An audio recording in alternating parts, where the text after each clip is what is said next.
एक छोटे से गांव में रामू नाम का एक किसान रहता था। रामू का जीवन खेती पर निर्भर था।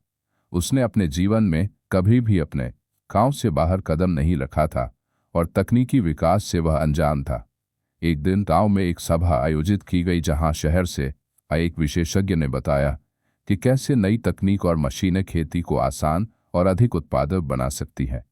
रामू ने सुना, लेकिन उसे लगा कि यह सब उसके काम का नहीं है। उसने सोचा, मैंने अपने पूर्वजों के तरीकों से ही खेती की है और करता रहूंगा। कुछ महीने बीते। रामू ने देखा कि उसके पड़ोसी रमेश की फसल उससे कहीं अधिक बेहतर और अधिक थी। रामू ने रमेश से पूछा, तुमने ऐसा कैसे किया? रमेश भी मुस्कुराते हुए जवाब दिया, भाई, मैंने वही नई तकनीक और मशीनें अपनाई हैं जिनके बारे में उस सभा में बताया गया था। इससे मेरी मेहनत भी कम हुई और फसल भी अच्छी हुई। रामू को यह सुनकर अचंभा हुआ। उसने सोचा, अगर रमेश ऐसा कर सकता है तो क्यों नहीं मैं।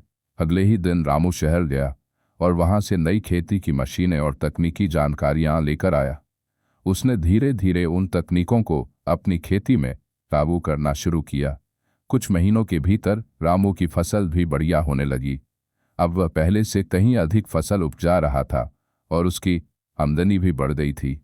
रामू ने महसूस किया कि समय के साथ चलना और बदलाव को अपनाना कितना आवश्यक है।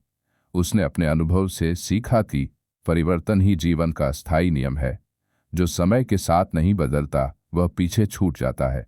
अब रामू न केवल खुद बदलावों को अपनाता था, बल्कि गांव के अन्य किसानों को भी नई तकनीक अपनाने के लिए प्रेरित करता था।